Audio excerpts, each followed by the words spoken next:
Hey, Tim Pierce here. I'm going to show you a very beginning strum, but it's the kind of thing I use on big records when I do big records. Do a lot of small records too, but it's very simple and it's something that songwriters love and artists love, and I'm going to show you the strum and a way into kind of a professional strum. Yeah. So I'm going to do something really simple here, but it's the kind of thing that I use every day because it sounds so good in a track. A lot of the stuff you do on guitar on records just gets simpler and simpler as you go, and there are reasons for that. Let me just show you the left hand first. You take your third finger on the third fret, second string, and plant it right behind the fret here.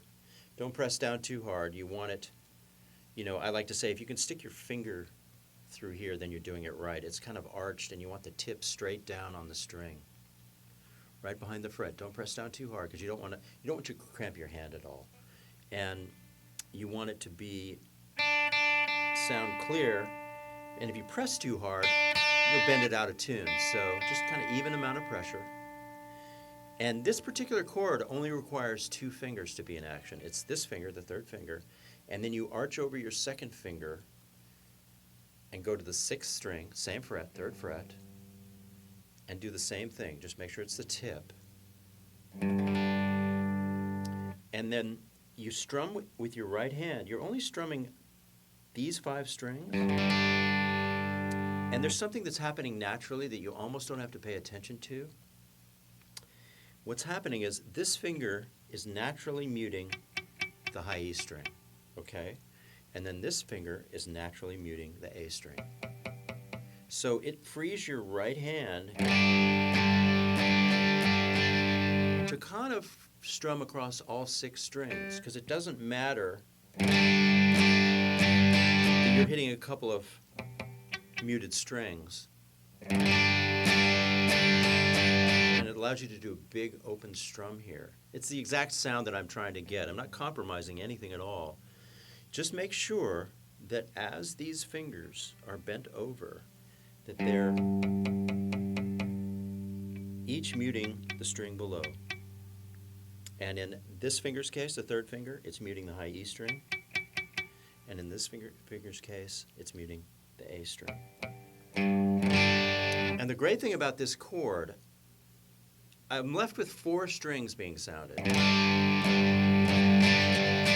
And the reason this really works so well on somebody's big record or somebody's demo or whatever is you're not taking up a lot of space, first of all, and it's not major or minor, it's just 1s and 5s. It's the G note, the D note, the G note, and the D note. You're not playing a major, and you're not playing a minor. So it's just a kind of a solid, brother to the drummer or a brother to the bass player. And it's harmonically open sounding. It's not commanding your attention in a happy or a sad way. It's neutral. And it still sounds strong. It's pretty rock, too. A lot of rock is just 1s and 5s. Since country is basically rock, they inherited rock, which makes me jealous. It's a very typical country thing. Let's look at the right hand. And I like to describe the right hand like it's a pendulum of a clock. A lot of the rhythm playing that I do just has the appearance of this. It's just back and forth constantly. And then what you do is you make choices on whether to strike the strings or strike air. Right?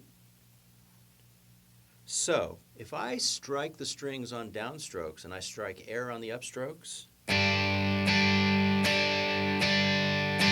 get that. And the reason I keep it going is because that gives you the steady rhythm. If you count to 4, 1, 2, 3, 4, and move your hand like that, you're much more likely to stay in rhythm.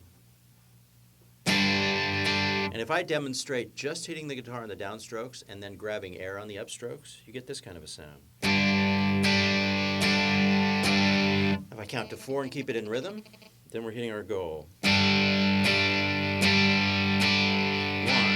2, 3, 4. Then, if I do downs and ups, it sounds like this. 1, 2, 3, 4. 1, 2, 3. So with the strum I just did with this,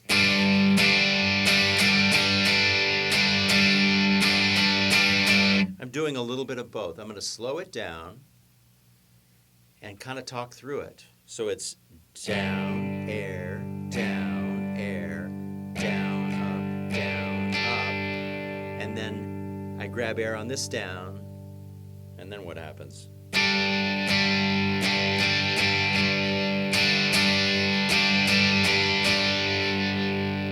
Let me talk through it again. Down, air, down, air, down, up, air, up, down, air. I don't know if that's clear enough, but I'm going to speed it up and see if I can make it clearer. Okay. Yeah? Yeah.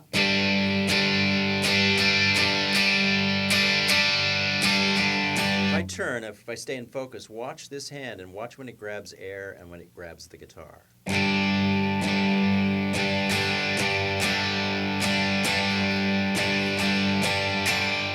So, I'm going to try and speak it. Down, down, down, up, down, up, down.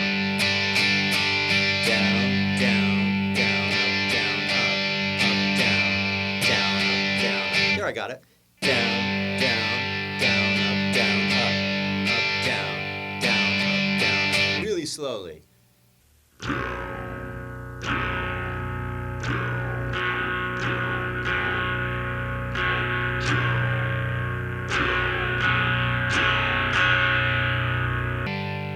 So try and keep that in time. Play along with a metronome or a drum track. Or one thing you can do is just pick a song on the radio and just try and get the rhythm of the song. It doesn't even matter if it's the right key.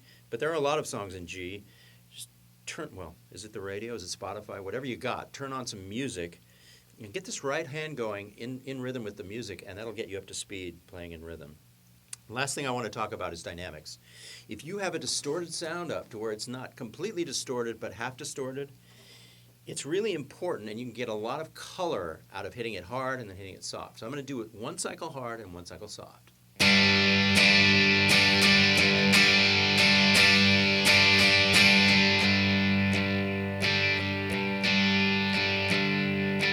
Back to loud.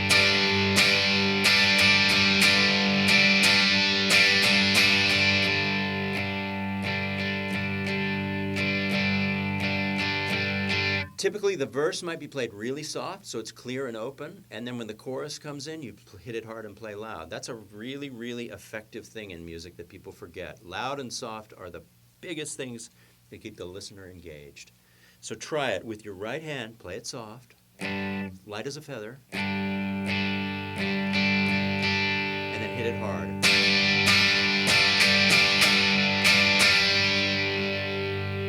Then at the end, what I did, if you want to, take your little finger, squish it in on the high E string, 3rd fret, the last note I played.